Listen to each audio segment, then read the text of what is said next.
కానీ ముందే చెప్పారు, ఇద్దరు చెప్పారు, మా ఇద్దరికి ఒకటే మార్క్స్ వస్తాయండి. వీడే చెప్పాడు యేసు, మేమిద్దరం బాగా చదువుకున్నాం, వాడంటే నాకు ప్రాణం అండి.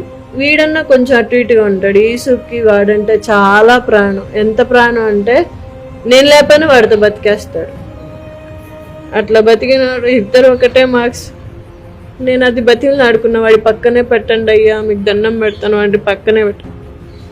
వీడి మొహం చూశాను కానీ వాడి మొహం నేను చూడలేకపోయాను. ఇప్పుడు కూడా నా బిడ్డ మొహం నాకు చూపించలేదు ఎవరు. మీ సొంత కొడుకు మొహం మీరు చూడలేదు? వీడి మొహం చూశాను, వాడి మొహం నేను చూడలేదు ఇప్పుడు కూడా. మిమ్మల్ని ఎవరు కాపాడారమ్మా? నేను నా స్పాట్ కనిపించేసరికి ఎవరో సతీష్ అంట లేపాను నన్ను పైకి.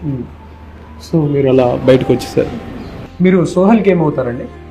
వాళ్ళ తాతయ్య గారినండి, నా కూతురు కొడుకు. ఆ అబ్బాయి నా కూతురు కొడుకు వాళ్ళ ఫ్రెండ్. ముందుగా సుమన్ టీవీ వారికి 5 లక్షలు సబ్స్క్రైబ్ చేసే మహానీయులు సుమన్ టీవీ ప్రతి ఒక్కళ్ళ చేతుల్లో ఉంది.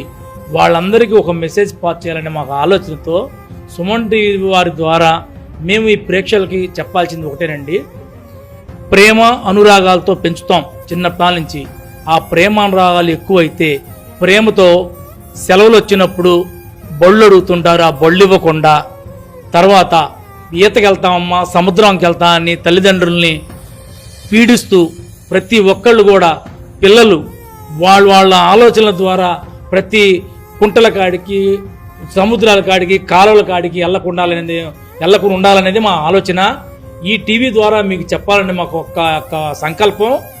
ద్వారా మీ అందరి ద్వారా మేము ఒకటేనండి, 16-17 సంవత్సరాల నుంచి కాపాడుకుంటూ నుండి 100 ఏళ్ళు జీవితం బతకాల్సిన పిల్లలు అర్ధాంతరంగా 10th రాసి ఈరోజు అర్ధాంతరంగా ఒక కాలువలనే కాదు, ఒక మోటార్ సైకిల్ అనే కాదు, ఒక సముద్రం అనే కాదు, ఒక బావులనే కాదు, సరదా కోసం వెళ్ళి తల్లిదండ్రులను శ్లోకం నింపుతున్న ప్రతి ఒక్క పిల్లలకి ఒక మెసేజ్ ఈ సుమన్ టీవీ ద్వారా వెళ్ళాలని ఒక ఆలోచనతో నేను ఒకటే చెప్తున్నాను సార్.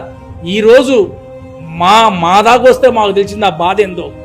ఒక మనవడు పోతేనో, ఒక మనవడు ఫ్రెండ్ పోతేనో మా బాధతో చెప్తున్నామని కాదండి. ఒక్క మాట అర్థం చేసుకోండి, ఈరోజు 16 సంవత్సరాలు పెంచితేనే ఇంత అభిమానంతో ఉంటే నుండి 100 ఏళ్ళు బతకాల్సిన పిల్లలు అర్ధాంతరం చనిపోతే ఎంత బాధ ఉంటుందో పోయిన పిల్లల బాధ మాకు తెలుసు కాబట్టి చెప్తున్నాం. ఇక నుంచైనా మా పిల్లల్లాగా మీ పిల్లలు ఉండకూడదన్న ఆలోచనతో నేను ఒకటే చెప్తున్నాను సార్. ఈ సుమన్ టీవీ చూసే ప్రతి ఒక్క ప్రేక్షకులకి నేను చెప్పేది ఒకటే, ఈ సమాజంలో బ్రతికేటప్పుడు పిల్లల్ని ఎప్పుడైనా సరే మీరు ఒకటే చెప్పండి, చూడండి అయ్యా ఎక్కడికి వెళ్ళొద్దు, మన పిల్లలు మంచోళ్లే కానీ మన పిల్లల పక్కన ఉన్న వాళ్ళ ఫ్రెండ్స్ ఒకటే మాట చెబుతారు, అమ్మ ఆంటీ ఏడదాకి వెళ్ళొస్తాం, ఆడదాకి వెళ్ళొస్తాం అంటారు. అట్లా పంపిమాకండి. ఎందుకంటే సెలవులు ఇచ్చారు, ఇంటర్మీడియట్ అయిపోయింది, 10th అయిపోయింది, ఇవన్నీ అయిపోయిన తర్వాత పిల్లల్ని సరదాగా ఉంచమాకండి. ఏదన్నా కంప్యూటర్లో ఏదన్నా వర్క్ ఉంటే వర్క్ చేయండి, లేదా హోంవర్క్లు చేయండి, లేదంటే మీ పల్లెటూరు లేదన్నా మీ సొంతల్లో మీ దగ్గర పెట్టుకొని నిండు 100 ఏళ్ళ జీవితాలు పిల్లలకి ఇస్తారనే ఆశతోటి మా యొక్క ఆక్రందన ఆలోచనతోటి ఈ సుమన్ టీవీ ద్వారా మీకు చెప్పాలన్న ఒక ఆలోచన అండి. మాకు ఎడుగుడు పోయిన పిల్ల మనవడు రాడు, మీ పిల్లలన్నా కాపాడుకుంటారనే ఒక ఆలోచనతోటి ఈ టీవీ ద్వారా, ఈ సుమన్ టీవీ ద్వారా మీ అందరికీ ఒక మెసేజ్ పాస్ చేయాలన్న ఒక ఆలోచనతోటి గుండెల్లో ఇంత బండ పెట్టుకొని బాధతో చెప్తున్నాం. ఆలోచించండి, నాలాగా మీరు ఎవరు అనకూడదని ఈ రాష్ట్రానికి 100 భాష ఎగ్జిక్యూటివ్ మెంబర్గా, గుంటూరు 100 భాష సంఘం టౌన్ అధ్యక్షుడిగా, ఒక తండ్రి ఒక కూతురి తండ్రిగా నా బాధ ఎల్లబుచ్చి మీకు చెప్తున్నాను.